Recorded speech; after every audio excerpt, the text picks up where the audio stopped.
Mayong adlaw. Ako gibalagat na usab diha ninyo ang verse of the day. Importante kayo nag-hisgot kalabot sa gugma. Na makita sa Juan 3:11 nga nagingon, ang mensahe nga inyong nadungog sukad pa sa sinugdan mao nga maghigugmaay kita. Ang uluhan na kanayon, ang mensahe sukad pa sa sinugdan maghigugmaay kita. Ang historical background sa unang Juan 3:11 klaro kayo. Ang libro sa unang Juan gisulat ni Juan nga apostol, usa ka labing suod nga tinun-an ni Jesucristo.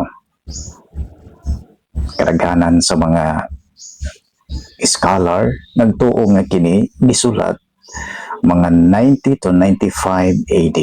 Sa ulahing bahin sa unang siglo. Sa panahon nga ang simbahan ng atubang og mga challenge sa kinabuhi nila. Una, sayop nga pagtulunan kadtong early Gnosticism sa unang panahon. Adunay mga pagtudlo nga dili importante ang kinabuhi o pamatasan basta adunay espirituhanong kahibalo. Usa pa, niadtong hindi na naa ang pagkabahin-bahin sa mga kasimbahanan. Adunay mga libiya o nagdala o kagubot niadtong hindi na. Mabasa po na sa unang Juan 2:19. Ug ingon usab kakulang sa tinuod nga gugma niadtong higayuna. Daghan ang nagaingon nga sila ana sa kahayag apan ang ilang binuhatan walay gugma mga igsoon. Maong konteksto, gipahinumduman ni Juan ang simbahan nga ang tinuod nga Kristohanon or tinuod nga Kristyanismo dili lang kahibalo, dili lang pag-angkon nga nakaila ta sa Dios, kundi gugma nga makita sa mga buhat. Ang pulong nga sukad pa sa sinugdan nagpasabot sa mensahe nga ilang nadungog gikan pa sa pagtudlo ni Jesus. Pwede nimo na mabasa diha sa Juan 13:34 paingon sa 35 nga ang marka sa tinuod nga tinun-an mao ang gugma. Ang mensahe mao kini, maghigugmaay kita. Nganuman, ang gugma mao ang sukaranan nga mensahe. Dili kini bag-ong doktrina, dili kini optional. Kini mao ang pundasyon sa Kristohanong kinabuhi. Ikaduha, ang gugma mao ang ebidensya sa bag-ong kinabuhi.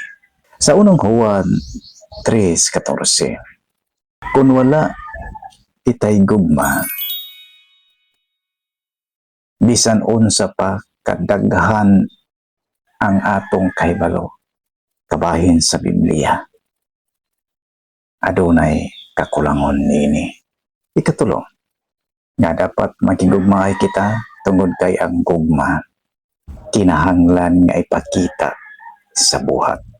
Dili lang sa pulong, dili lang sa post nato sa Facebook, dili lang sa status, kundi sa pagpasaylo, pagtabang, pagampo, pagpahilayo or pagpahiuli sa relasyon.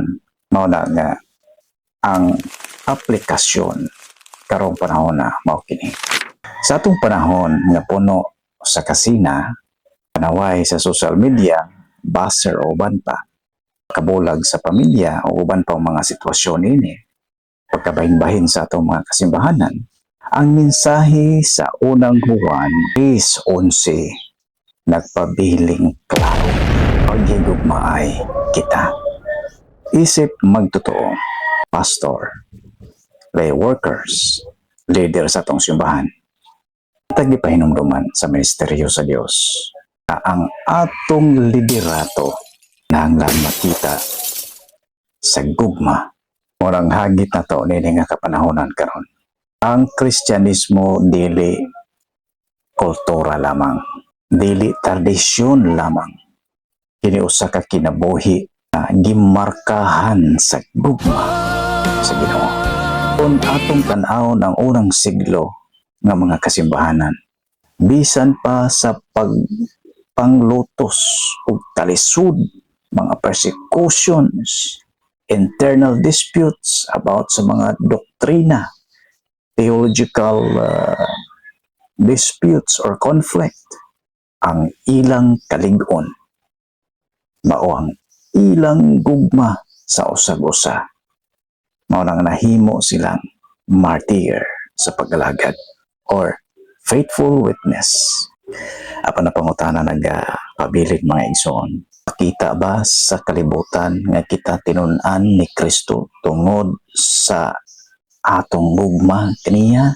Magampo kita nga ang atong kinabuhi mahimong ebidensya sa mensahe nga atong nadungog sukad pa sa sinugdan.